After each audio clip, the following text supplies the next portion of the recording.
Alors, concernant les ressources en eau, il n'y a pas de problème. Par contre, nos productions ont quand même été fortement touchées, d'abord économiquement avec le Covid.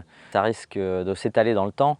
L'inertie économique qu'engendre cette crise risque vraiment d'impacter l'agriculture girondine pendant de nombreux mois et peut-être de nombreuses années. Espérons que l'économie s'en remette rapidement. Donc, concernant ce début de campagne 2020, on n'a pas été non plus épargné par des à-coups climatiques, quelques belles périodes, mais aussi des périodes plus extrêmement intenses, jusqu'à 150 mm en 3 jours dans certaines zones du département, donc avec des inondations sur soit des terres déjà semées, soit prêtes à semer.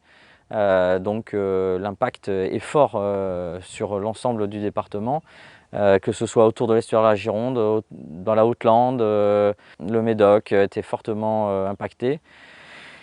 Donc à nouveau des grosses difficultés, sachant qu'en plus à l'automne on a aussi eu une pluviométrie exceptionnelle qui ne nous a pas permis d'implanter les céréales à paille, enfin les cultures d'hiver en général. C'est un peu la double sanction, excès de pluviométrie à l'automne, excès de pluviométrie au printemps. Et suite à tous ces accidents climatiques, la Chambre a fait un travail de recensement des dégâts ces derniers jours, et avec une demande de dérogation auprès de la DTM pour permettre notamment l'activation des DPB malgré le non-semis ou la destruction des cultures. Donc ce travail est en cours, on attend la réponse du ministère. Concernant l'état des ressources en eau en Gironde, pour ce qui est de la campagne 2020, elles sont excellentes, que ce soit le Dro ou la Dronne, les lacs sont pleins, les nappes sont pleines partout sur le département, donc on n'a aucun problème en termes de ressources à ce jour. Les rivières ont un débit tout à fait suffisant, donc à ce jour, RAS. Le regret, c'est d'avoir laissé passer toute cette eau pendant à nouveau une année sans avoir fait de stockage supplémentaire. C'est vraiment dommage. Les années se suivent et se ressemblent. Donc devoir gérer peut-être dans quelques semaines un manque de ressources alors qu'on en a eu tant de ressources pendant tout l'hiver, c'est dommage.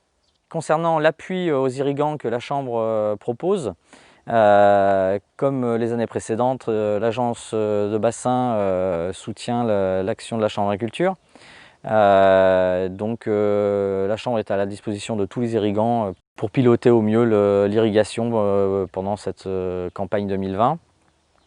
La Chambre a aussi fait le choix d'investir pour être toujours plus réactive dans des sondes tensiométriques qui sont pilotées à distance. En 2020, la Chambre va clôturer l'enquête sur les réseaux d'irrigation. Ce sont 13 réseaux d'irrigation qui représentent 300 exploitants et 4000 hectares irrigués. Ces réseaux sont fondamentaux pour le sud Gironde, le Blayais. Malgré les difficultés économiques, ils ont tout leur rôle dans l'aménagement du territoire. La Chambre d'agriculture, évidemment, cette année aussi, participera à la cellule de gestion de l'eau si nécessaire.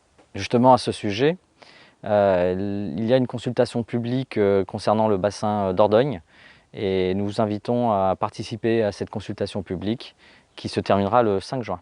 Cette consultation a pour but de définir les règles d'utilisation de l'eau sur ce territoire.